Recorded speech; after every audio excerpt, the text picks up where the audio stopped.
Good morning. It is January 11th, 2024. This is episode 43 of the Paul Green Comedy PaulCast, and we are still in the head cold episodes of this podcast. I have been fighting a cold since about Sunday when I started feeling it coming on. And I'm just pushing through. I am not letting it stop me. It's definitely slowed me down a bit, but I am still sticking with my goals of producing this podcast on a daily basis, and I am still posting on social media on a daily basis.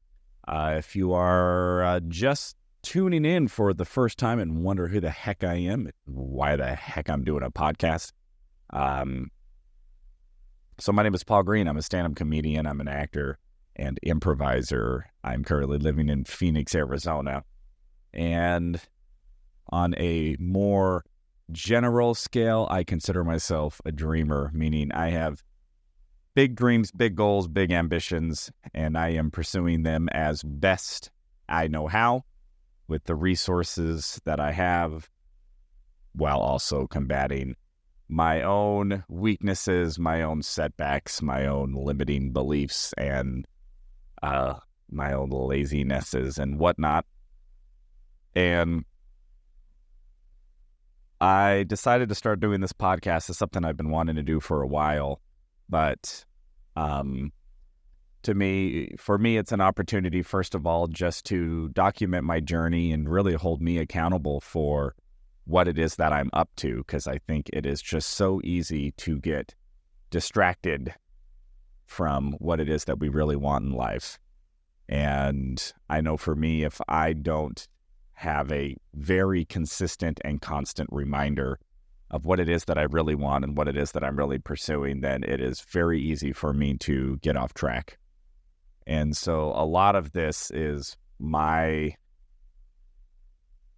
daily attempt to remind myself what it is that I'm really about and what I'm doing.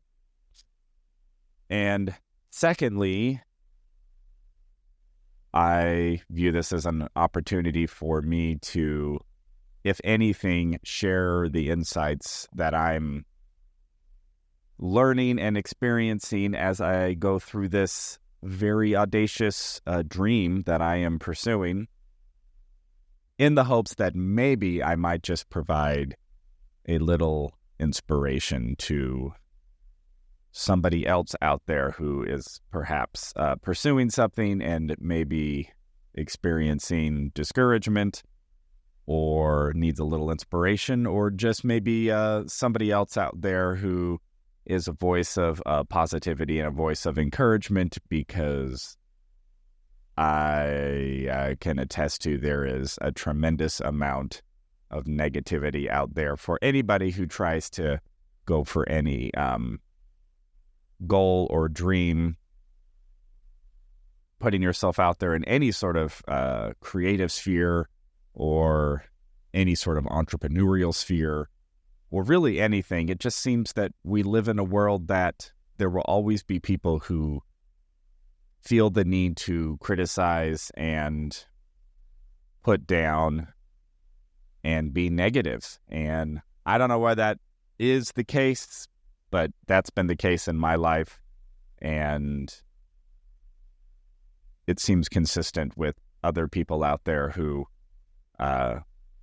want to dream big and go for big dreams. There's always going to be somebody coming around telling you can't do it, or telling you how the way that you are doing it is wrong or stupid or whatever. So I figured I'd take this episode here just to give a little bit more of my origin story and how I ended up trying to go for this big entertainment dream of being a successful comedian, being a successful actor, and yeah, how that all came to be, where I'm at now, and where I hope to be, what my actual dream is. So I think for me, my first real starting point or origin story would be somewhere in the 4th grade is when I first remember that I started to entertain other people. Specifically, I remember my 4th grade class. Somehow I started sort of being the class clown. I seemed to be able to get my class to laugh with all number of crazy antics.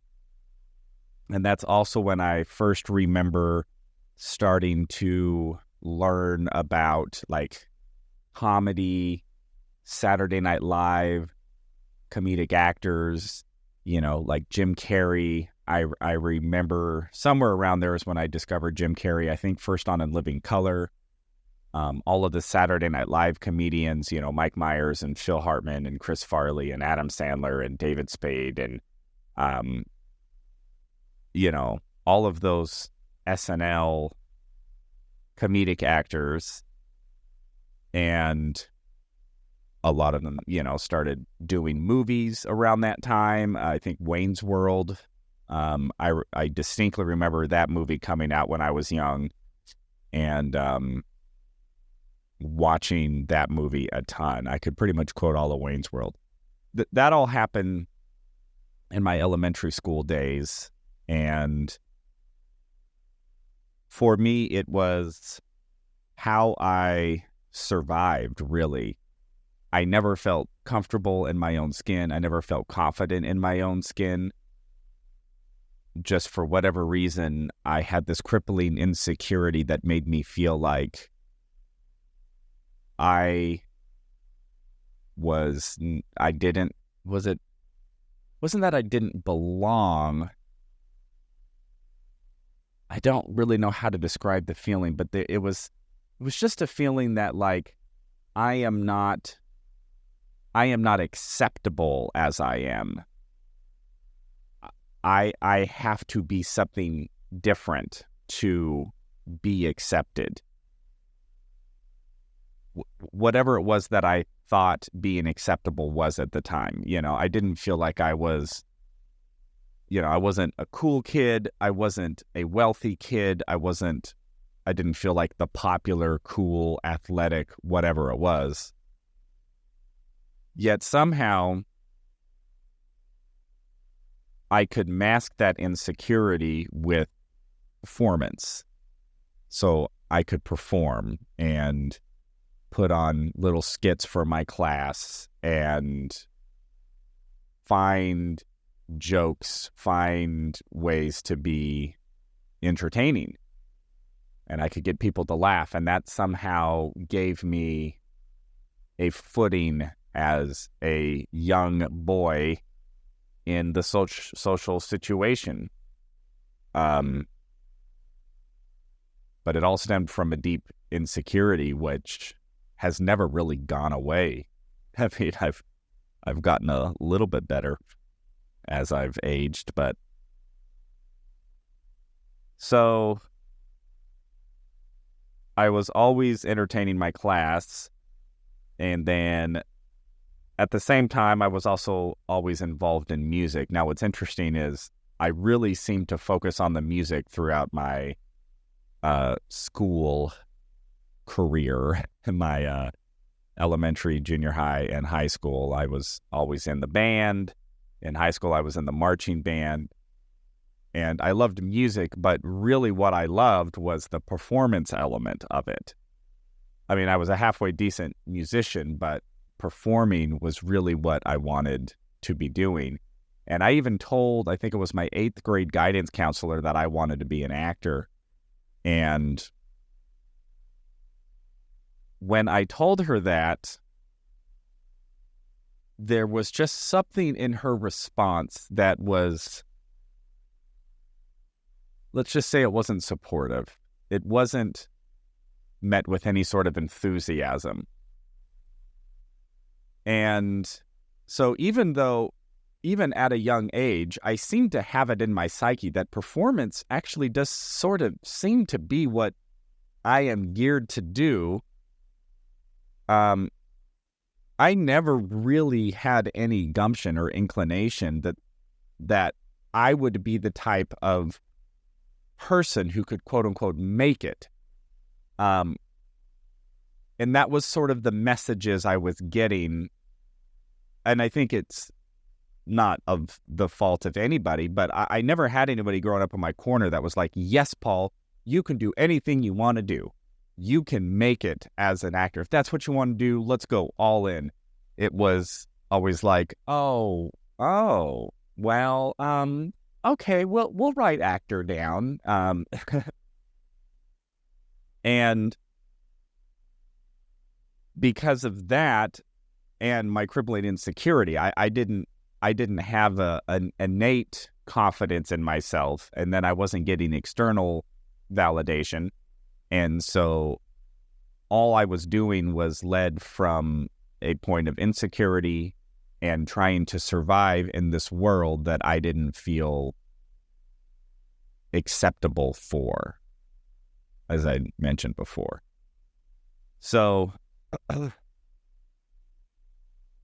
I graduate high school. I was an active LDS member most of my life, and so I went and served on my LDS Mormon mission. I returned home, tried to do sort of the prescribed path of an LDS man. You know, I was going to college, and I got a degree in business. I started selling real estate, and was also performing music. So I was in a semi-professional wind ensemble playing percussion. But nothing that I was doing really seemed to be it for me. It just was always me just sort of rubbing against the grain. It just was not, it just didn't feel like what I was supposed to be doing with my life, nor what I really wanted to be doing. I felt like I was always trying to fulfill somebody else's idea of who I should be, whether it was my religious upbringing or cultural upbringing or, you know, and anybody who has a familiarity with the LDS faith, they're real big on getting married really young. They push that and encourage that very heavily. You know, you go on your Mormon mission, you go home, you get married, you get a stable career in a sort of 9-to-5 capacity, and you have a lot of children, and that's sort of the path, almost, I mean, like literally preached that is where happiness and joy is. And I tried to live that life, or I tried to get that life. I tried to date and get married. It just never worked out for me. For a myriad of reasons, not the least of which, I never felt comfortable in a career. I never felt comfortable as a realtor or anything like that. I also had this crippling insecurity, which was very unattractive. And so I never had the confidence to really attract a wife. Obviously, you know, women are looking for a man, I'm being very general here, who typically has the capacity to provide some security and stability. And I didn't have that because I wasn't even confident in myself. And, you know, nothing seemed to be right. And I just remember all through my 20s just being so frustrated and so unhappy and depressed all the time that I couldn't seem to fit into this prescribed life path that is also being preached to me as the best path and the most joyful path, and that anything that isn't that path is actually somehow wrong or selfish or, whatever the messages that I was absorbing. So I get into my late 20s, and there was an improv troupe known as the Jesters, which I had become familiar with. I'd become familiar with improv in high school when I actually went to go see a show of the predecessor of Jesters known as the Oxymorons. And I remember sitting in that audience just blown away by what these people were doing and just laughing harder than I'd ever laughed in my life. And there was just something there for me, but I had no gumption or no capacity to recognize that could be me. I didn't have that confidence. I didn't have that self-awareness. I just knew that as an audience member, I absolutely loved what I was seeing and experiencing. And this was in high school. So in my early 20s, I rediscovered the predecessor. No, the predecessor would be the Oxymorons. The Jesters came after. So the next evolution of that troupe was known as the Jesters, and I remember going and seeing a Jester show in my early 20s back from my mission. And again, I had that same experience, just blown away. These people on stage are gods. I don't know how they're doing this. I don't know how they're so funny, but my gosh, this resonates with me on a level I can't even really begin to describe or understand. And in my late 20s, I had become such an avid audience member of the Jesters that the owner, knew me and recognized me. And there was a point in time where I actually got connected with them to play piano for the Jesters to sort of introduce music improv. And that's something I had never done before. I'd never had an improv lesson. I'd never really had a how do you accompany an improv troupe lesson. And I remember showing up to this rehearsal with the Jesters with my piano, and I was so nervous. I had no idea what I was doing. I just knew I was so blown away that I was even in association with this troupe and with these performers and with the owner. I mean, I remember me and the owner, Jeff Rawls, went to lunch that first day, and I'm like, I'm going to lunch with the owner. Oh my gosh. It was like meeting, your childhood celebrity or, whatever. And so I went and I did a couple rehearsals with them. I was so unprepared and so unequipped at that time to really be an asset, but it sort of started the introduction to me in improv. But I was getting in my late 20s. I was probably 26, 27 years old at that time.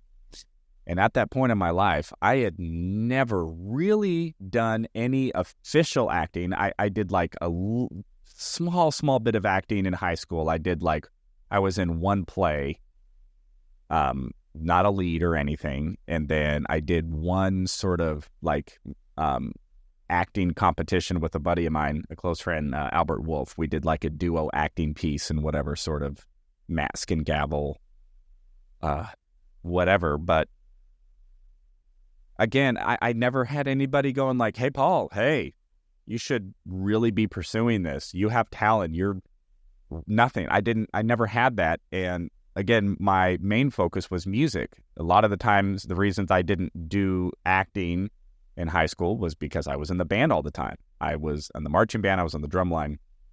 And I didn't do any of the musicals because when they would do the musicals, I would be in the pit playing drums. So, I was never on stage as a performer. And now with Jesters, it's the same thing. I'm sort of using music as a side gate to get into the troupe. But somewhere in the back of my mind, I really wanted to be the performer. I just never had the courage to give myself the permission to do that. So anyway, so I start playing piano for the Jesters. We do 2 or 3 rehearsals. It never really makes it to a performance. The actors at that time weren't really comfortable with doing music improv, and I wasn't really comfortable enough to like make them comfortable, you know what I mean? Because I didn't know what I was doing. I didn't know anything about improv. So it was shortly after that where the owner of the Jesters saw something in me and called me up, or had his assistant call me up and just said, "Hey, we think you'd be a good fit for improv classes. Have you ever taken an improv class?" And there was something about that. I was so unsure of myself, so insecure. It's like I needed somebody else to give me permission to try. I didn't have the inner courage, the inner confidence. I just didn't have that. I was so insecure. I needed so much validation. So the fact that I was being invited to even just take improv classes was so necessary for me, for where I was at. And so I did. So I signed up and took Improv 101 over at Jesters. And it was in those classes, in those environments, when I really started to study the art of improv, that I really started to understand how much this resonated with who I am as an artist, as a performer, as a creative. And I excelled very quickly in the classes. Improv came very naturally to me. It was very consistent with how I operated anyway. I'd in essence been improvising since the 4th grade. I just didn't know it. And now I actually had guidance and a teacher who understood improv and could teach me improv and put structure around the principles of improv, and provide a stage and provide performance opportunities and rehearsal opportunities. Excuse me. Trying to get through the whole podcast without coughing. I did pretty good. So, after I think 6 months of classes with Jesters, I got invited to join the main troupe and to start performing on the main stage, which was such a monumental honor for me to be like, wow, I'm actually good at something. I'm talented at this.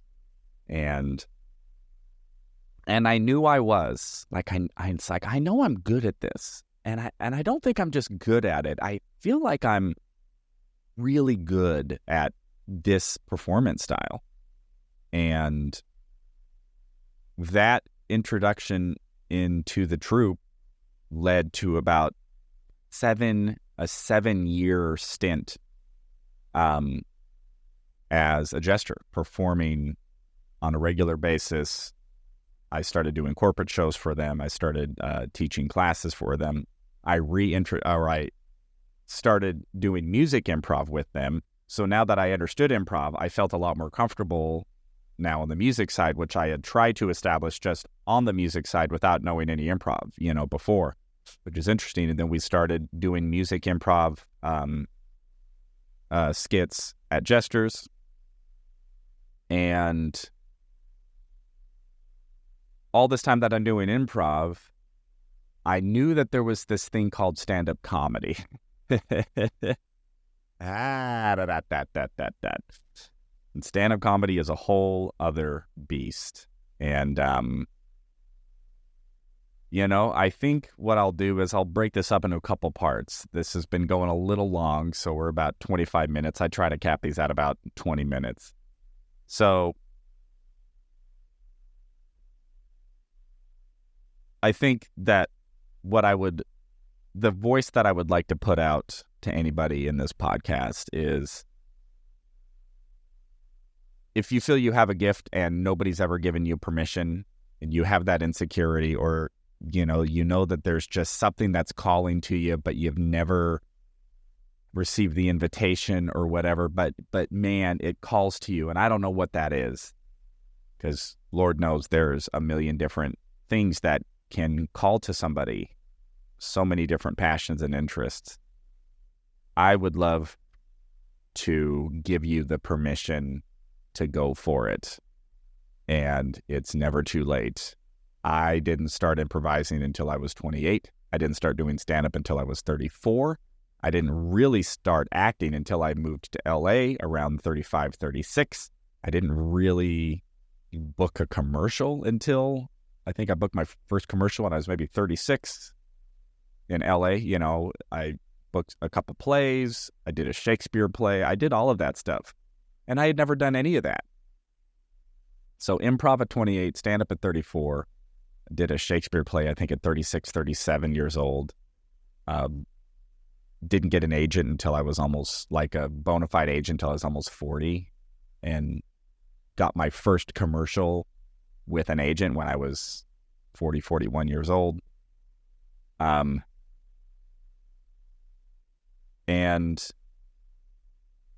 it took me a lot longer to give myself the permission to be who I wanted to be, and to follow my dreams, and to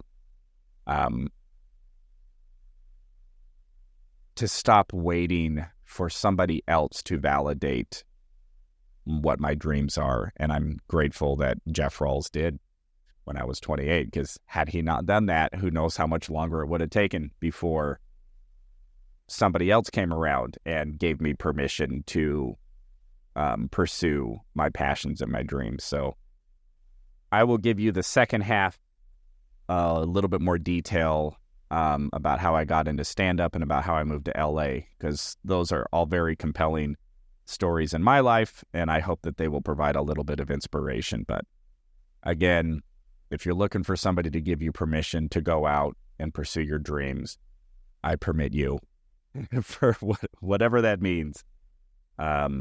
Go for it. If it's calling to you, go and do it, and don't wait for anybody else to give you permission. And I just want to be an encouraging voice out there, again, in a sea of negativity, that if it's in your heart and it's calling to you, then answer the call and go and see what happens. I can't make any guarantees. I'm not going to tell you how it's going to go.